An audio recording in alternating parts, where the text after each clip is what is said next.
والصلاة والسلام على رسول الله. أيها الحضور الكريم، السلام عليكم ورحمة الله. دور مواد الهوية في المحافظة على أو في تحقيق الوحدة. كان الاتفاق أن يكون الحديث منصرفا إلى بعض المواد، وإن كان المواد معظمها الحقيقة ذات صلة بالشخصية الوطنية وبالهوية الوطنية وبالوحدة الوطنية أو وحدة الأمة، ولكن ما لا يدرك كله لا يترك جله. كان الاتفاق على 3 مواد. المادة الأولى اللغة، التاريخ والتربية الإسلامية. أكيد إخواني الأساتذة جزاهم الله خير، يعني أفادوا كثيرا في هذا الملتقى، ولكن حديثي سيكون مختصرا جدا من باب كما قلت ما لا يدرك كله لا يترك جله. وعالج هذا الموضوع من خلال مقدمة و3 نقاط وخاتمة. تنصرف المقدمة إلى أمرين كبيرين ومهمين. الأمر الأول، أمرنا بالقراءة، أن نقرأ اقرأ باسم ربك الذي خلق، ولكن هذه القراءة لابد أن تكون قراءة اعتبار، قراءة اعتبار. ونحن نستحضر الله جل جلاله في الأمور بمقاصدها.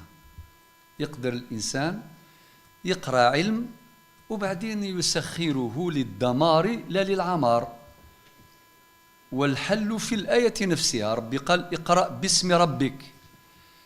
إذا اتصل العلم بالله عمر، وإذا انفصل عن الله دمر. يكفى وال عادي، ارفد أي مادة، الأسترونومي علم الفلك، حبيت تستثمر هذه المادة أو هذا العلم في ربط الإنسان بربه، اقرأ سورة فصلت الآية 53: سنريهم آياتنا في الآفاق وفي أنفسهم حتى يتبين لهم أنه الحق. ادخل في هذا الإطار، وبإذن الله تعالى حتى ولو الإنسان ماهوش مسلم يعني أصلا يقرأ سيصل إلى هذه النتيجة. والتاريخ أستاذ شاهد أنبأنا بالعديد من الأقطاب في مختلف العلوم اللي ولاو عرفوا ربي ولاو مسلمين في علم الجغرافيا والجيولوجيا بجميع أنواعها وعلم الفلك وغيرها من العلوم. إذن القراية هذه في شوف الأمور بمقاصدها. إذا كان واحد يقرأ أي علم، إذا بغى يبني به يبني، إذا بغى يهدم يهدم، ولكن شكون اللي يميز؟ هل عنده ربي في قلبه ولا ما عندوش؟ طيب، قد يقول قائل هناك من يدمر. نعم، لذلك جاء من يعمر. وتلك الأيام نداولها بين الناس وليعلم الله الذين آمنوا ويتخذ منكم شهداء. سورة العمران الآية 138 وما بعدها. إذن كفوال. هذه مسألة أولى. مسألة ثانية أقولها بكل حزن وكآبة. أرنا في زمن في واحد المثل بالقبيلية في الحقيقة تتويج وتتم لما قال أخي الفاضل أخي الزبير. قلنا لني ثلدي ضيميك، قلنا لني ثلدي ضيميك. يقدر واحد يغمض عينه ويفتح فمه وخلاص، يعني خير إن شاء الله. احنا عارفين باللي الكلمة واعرة. إلى بمنطق الدين اقرأ الآية 18 من سورة قاف: ما يلفظ من قول إلا لديه رقيب عتيد. بلغة المقاصد اقرأ كتاب صاحب المقاصد الشاطبي في الصفحة 140 الصفحة اليوم المسألة 10 مما ورد عنه. وش يقول؟ فتح القوس: والنظر في مآلات الأفعال معتبر ومقصود شرعا. أغلق القوس. لي كونسيكونس حزف واحد كيقول كلمة وراهي رايحة. طيب، العاقل هذا التاريخ يصنعه بشر ويكتبه بشر. الإنسان يغلط وكذا، ولكن قيس كما قال أخي زبير جزاه الله خير، واحد يقرأ كاع التاريخ نتاع بنادم أو أسرة أو حضارة أو أمة وبعدين يحكم. ما يركز واحد على هذا كيما هذاك التلميذ اللي جاب 4 على 20 من بعدين نركزوا غير على 24، نهار اللي جاب 19 على 20 ما أو كيفاه ما ينفعش. يعني هذا بجميع المقاييس، بالمقاييس النقلية وبالمقاييس العقلية. انتهت المقدمة. النقطة الأولى، سمحوا لي نبدأ باللغة. ثمسليث اللغة لغة التواصل، كائن حي عندها مقاصد كثيرة. من مقاصد اللغة أنها توثق صلتنا بالوحي، أو كيف نقرأ القرآن والسنة بلا العربية. ربي قال في سورة الشعراء الآية 195 بلسان عربي مبين. لذلك ساداتنا من مشايخنا ومن أجدادنا كانوا يعلمون اللغة العربية.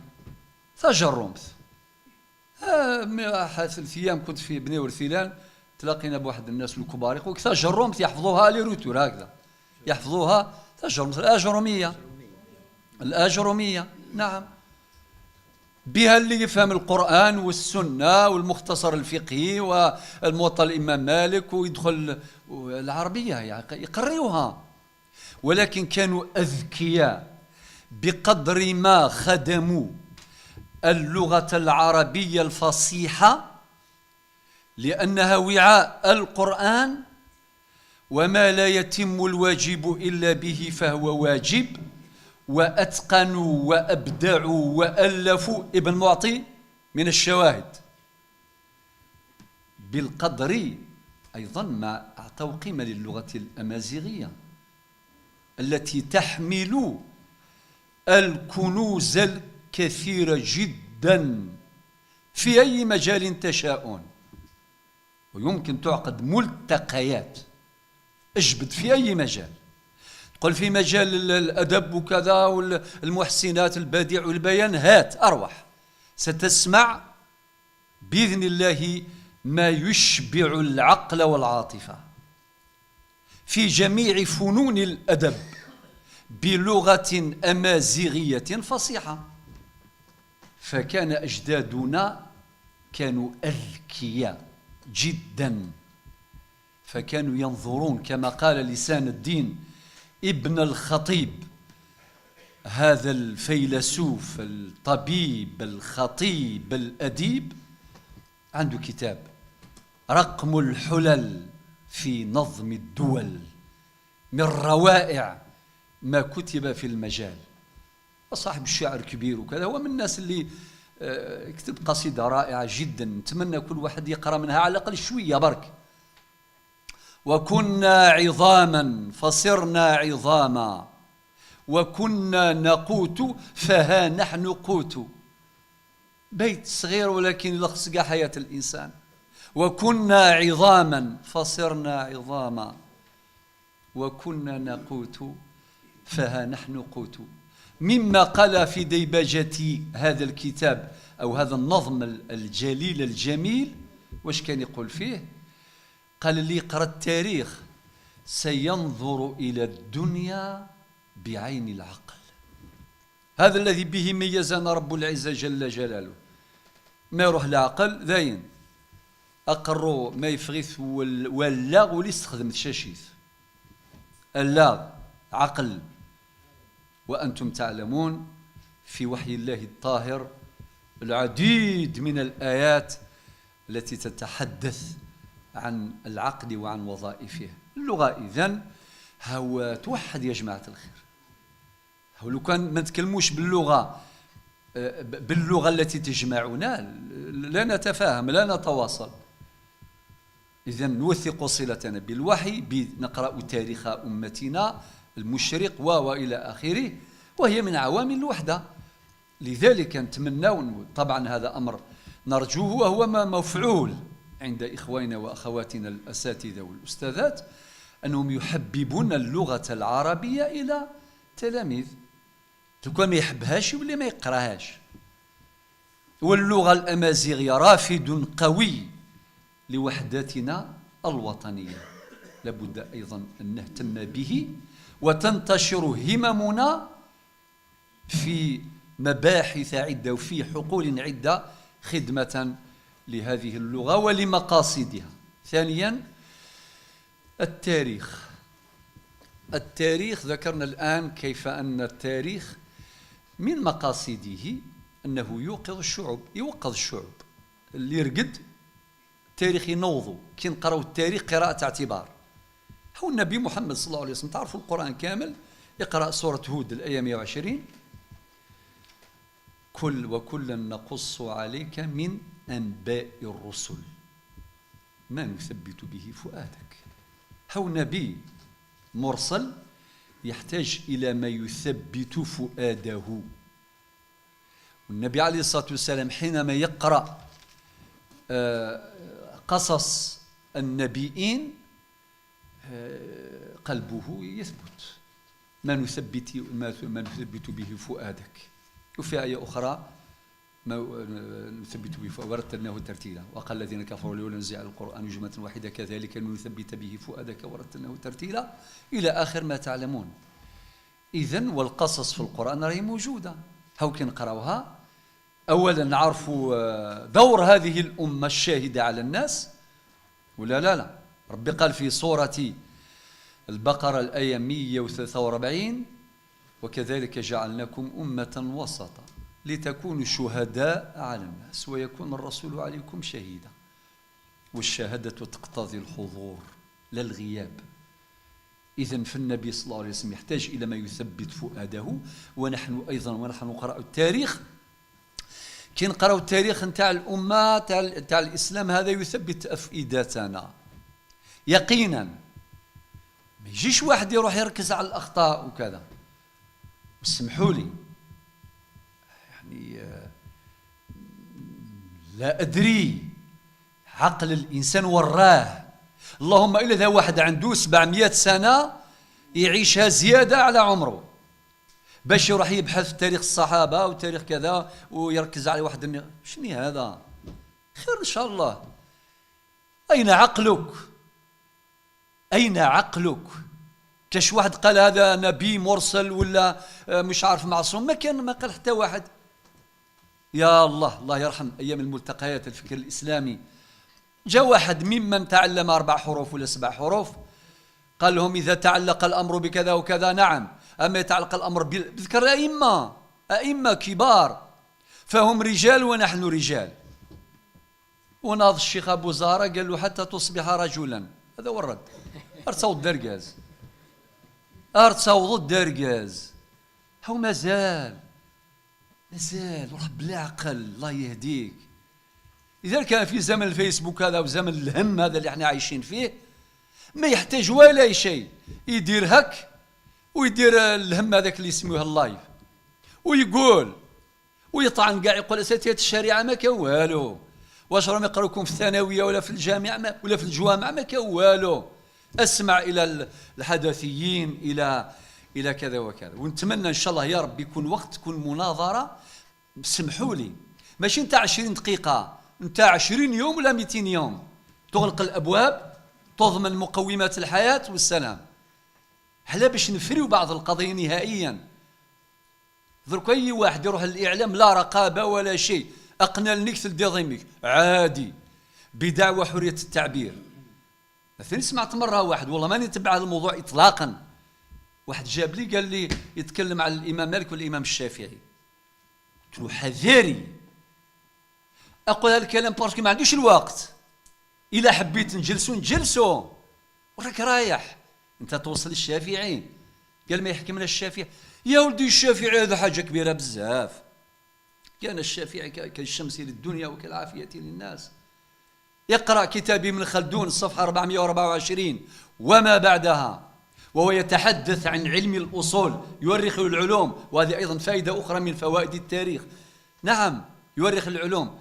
ولما أصبحت العلوم فنونا افتح القوس ولما أصبحت العلوم فنونا ظهر علم الأصول وأول من قعد قواعده الإمام الشافعي الله يرضى عليه في كتابه الرسالة.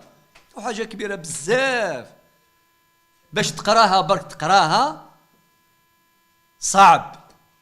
الشيخ محمد سليمان الطماوي الله يرحمه، الشيخ محمد بوزارة أبو زار الله يرحمه، تلاقوا في جامعة عين الشمس يقراوا كتب من الكتب الصفراء هذاك اللي واعرة بزاف، كيما واحد يقرا كتاب تاج الدين السبكي جمع الجوامع، ولا لازم تجيب كاع هنا قطر الندى ولسان العرب ومعجم العين، وتجيب كاع هذوك زريعه وبن جني وسيبويه، حطهم كاع باش تقرا وتفهم.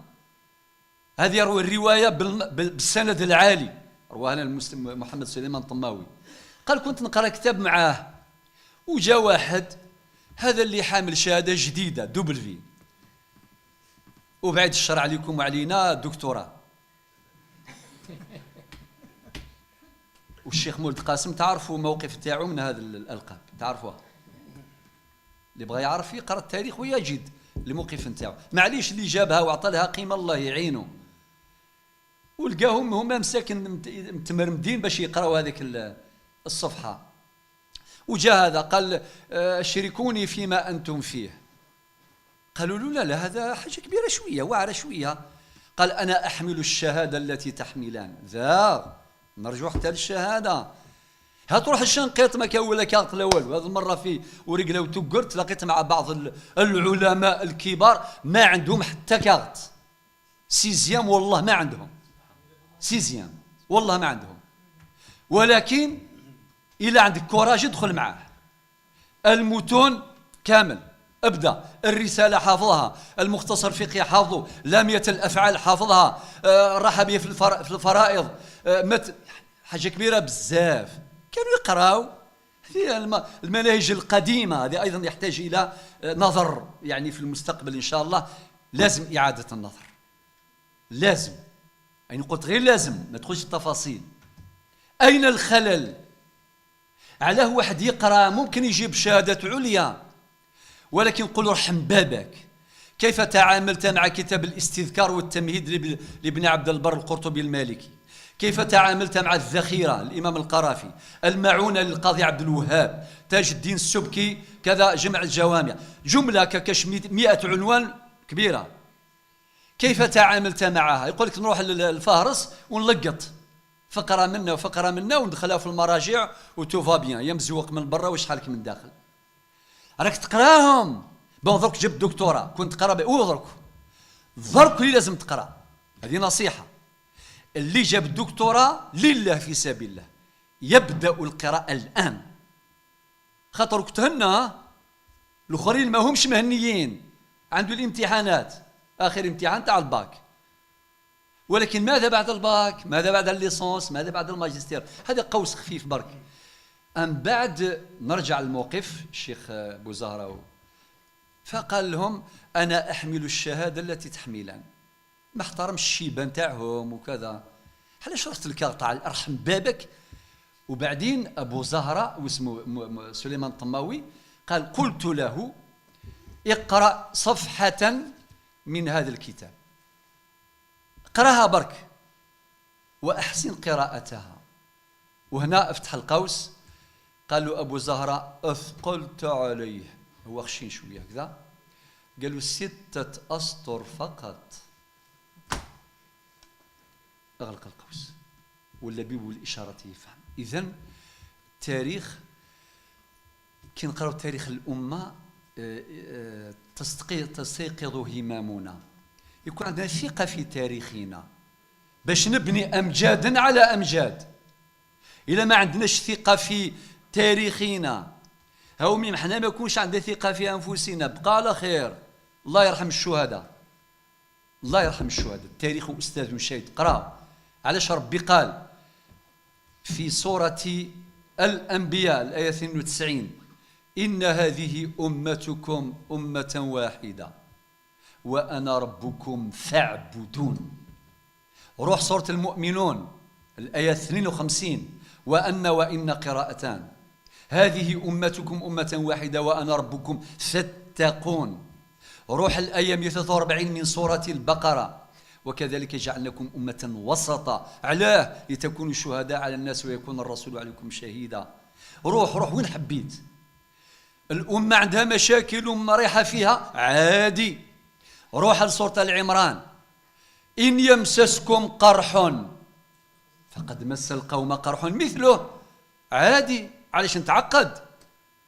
عندنا مشاكل، خذينا طريحة بالجزائرية.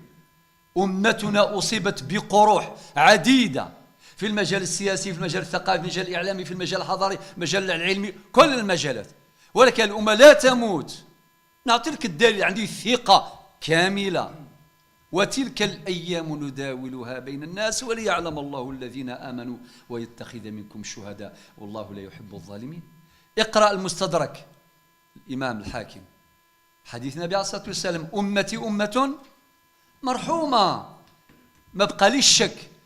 والحديث نفسه أيضا أرواه الإمام أحمد في مسنده، رقم الحديث 9550. ولكن إن هكذا بدأ: إن هذه إن أمتي أمة مرحومة. نخافش، ولكن لازم يكون عندي الغيرة في سمين أنه أمجاد الأجداد لازم نخدموا برك. وقل اعملوا، سورة التوبة الآية 105: وقل اعملوا فسيرى الله عملكم ورسوله والمؤمنون وستردون إلى عالم الغيب والشهادة فينبئكم بما كنتم تعملون. نروح الوحدة الوطنية، هذه انتماؤنا للأمة، هكذا يصنعه التاريخ، وكذلك التاريخ يصنع انتماءنا للوطن. يا ربي الحمد لله، إلى الآن مازال الناس أحياء مجاهدين وعايشين. تلقاه من تبسة مات لهيه في جهة أخرى، تلقاه من تلمسان مات في جهة أخرى، تلقاه من جرجر مات في جهة أخرى. عادي، وطن كبير يخلوه الأجداد الله يرحمهم. السلام عليكم. وعليكم السلام. يكفى ووال. يعني احنا عاوزين ايه يعني؟ ماذا نريد يعني؟ نقولوا لازم واحد يكون ملاك ما دار والو، داروا عادي. يا دار لو كان نتايا وانايا في الوقت هذاك واش نديروا؟ هل ترى نسلموها واللي يقرا الاستراتيجيات، حضرت ملتقى منذ 23 سنه استراتيجيات الثوره الجزائريه، والله غير ربي هو اللي يفقهم. ما تخرجوش لا من المعاهد ولا من الكليات العسكريه، ولكن ربي هو اللي يوفقهم. اجتهدوا في تحقيق ما استطاعوا إلى ذلك سبيلا، فحقق الله لهم ما لا يستطيعون. الشيخ محمد صلاح الصديق الله يذكر بالخير مازال حي، هو يروي ثابودوش ثابودوش جات عزوزقة هذيك الجهة، قال لك لافين تاع الرصاص كي بدا ثورة نوفمبر، قال لك جابوني نحكيها رواية عنه بالسند العالي، سمعتها منه كاش 50 مرة على الأقل، معنا حفظوها هكذا. قالوا لازم تكتب هدر ثورة كتب عليكم القتال وهو كره لكم وكأن الله اشترى.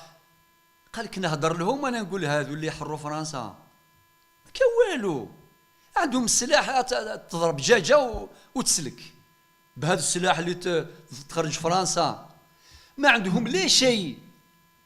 كان يدير محاضرة قال لك وانا والله في خلدي نقول هذون ما يقدروش يخرجوا فرنسا. قال كي كملت المحاضرة نتاعي تحفيزية انطق واحد اسمه عمي علي، هكذا يقول، واحد كبير السن وقيل الله أعلم عنده 71 سنة، حاكم مكحلة في يده. قالوا واش شيخ واش فهمنا من المحاضرة نتاعك؟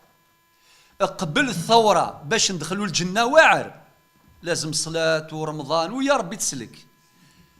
قالوا زيغ دروك دخول الجنة سهل، يا إذا كان جاب ربي قاوري تعطيه أراك انتصرت عليه، إلا قتلك تروح ديريكت الجنة. هو يقول الآن الشيخ محمد صلاح الصديق قال تغيرت مشاعري وتذكرت بأن النصر من عند الله وما النصر إلا من عند الله إلا تنصروه فقد نصره الله. إيه قال لك يا راسي وين رحت أنايا؟ رحت غير هذه الأمور المادية. ثم قال لك انتبهت، نبهني عمي علي وعرفت بيقين باللي ربي سينصر هؤلاء لأنهم أصحاب حق. فكون جماعة نقراو التاريخ نتاعنا هكذا، والثقة فيكم إخواني أبنائي الله يحفظكم جميعا. ها واحد كيقرا كاين أمور تقال كاين أمور لا تقال. والله ما عندناش 20 يوم فيه مجاهدين ومجاهدات كانوا يتكلموا في جلسة، واحد حاكم هذا الهم هذا كي بداو يذكروا بعض الأمور قلت له حبس هذا لا يسجل. هو كيفاه؟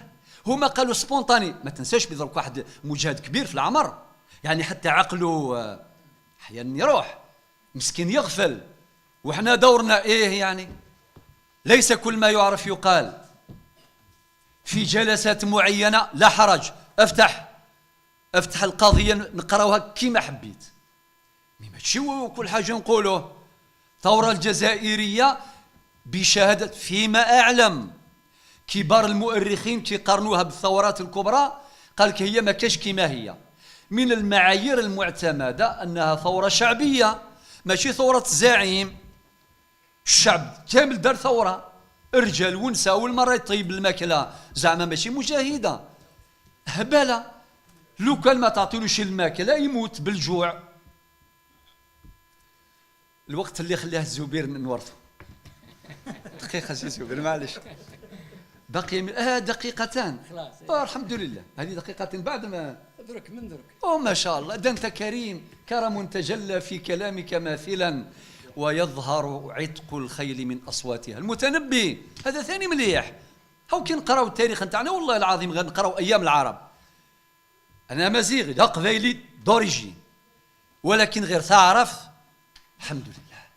اقرا ايام العرب، انت تقرا برك تاج الدين السبكي شحال عاش في عمره؟ 44 سنه، عطيك فيه اقل من دقيقه. 44 سنه دار ميراث اسمه تاج جمع الجوامع، زهاء 100 كتاب فيه، وانتم الشريعه تفهموا هذا الكلام جدا. زيد من الشيوخ نتاعو الامام الذهبي صاحب اعلام سير اعلام النبلاء، ومن الناس اللي قراوه زينب بنت الكمال في علم الحديث، عندها 94 سنه في عمرها. يا بابا هاو ميم با دقيقه. نروح للسيوطي، اخي ماشي نتاع حيدره ولا نتاع تيزيوز ولا نتاع بويره، السيوطي ماشي نتاعنا، صاحب الاتقان في علم القران، عنده اكثر من 300 كتاب. وكي راح يشرب ماء زمزم قال يا ربي ارزقني مرتبة كمرتبة البلقيني في الفقه، ومرتبة في الحديث كمرتبة الحافظ ابن حجر العسقلاني صاحب بلوغ المرام. هاو نقرا هذوم بسرعة، نقرا المتنبي، نقرا جرير الفرزدق، قراهم كاع والله غير دير فايدة. اقرا شعر الصعاليك، اقرا ايام، قرا برك. ولكن واش تقول دير كيما النحلة يا عجبة. النحلة استقبالي تنقر الدعاء اكي جعل ربي متزي زويث ان دايل الخير بضيف اني ثمين. الله يجعلكم كي النحلة وين يكون الخير توصل عنده، او النحلة تروح للجبال الحقول باش جبنا عسل. احنا ايضا يلا نقراو ونعطيو العسل، ما يوثق صلتنا بالوطن، ما يوثق صلتنا بالأمة، بل بالأسرة البشرية. الآية 13 من سورة الحجرات قل وجعلناكم شعوبا وقبائل تعارفوا إن أكرمكم عند الله أتقاكم. أما التربية الإسلامية ذي سميسي ذواليس، التربية الإسلامية توثق الصلة، الوحدة الوطنية، الوحدة. احنا عارف بلي إنما المؤمنون إخوة. أي واحد يقول لا إله إلا الله محمد رسول الله ماشي من الحومة نتاعنا يولي خونا.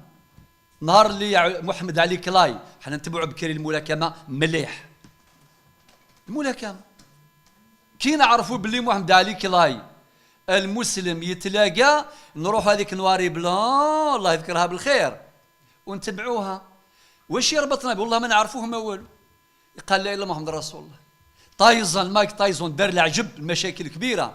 النهار اللي الشهد راه العمره حبيناه، ماشي الاخرين ما نحبوهمش، نحبوهم، نحبوا كاع البشريه كاع كلكم لادم وادم من تراب. ولكن من بعد المحبه فيه تفاضل، فيه درجات. اذا التربيه الاسلاميه اكيد توثق صلتنا بالله وبالامه وبالوطن وتحقق وحدتنا. اعتذر لك سيدي الاستاذ ابن الفاضل، الله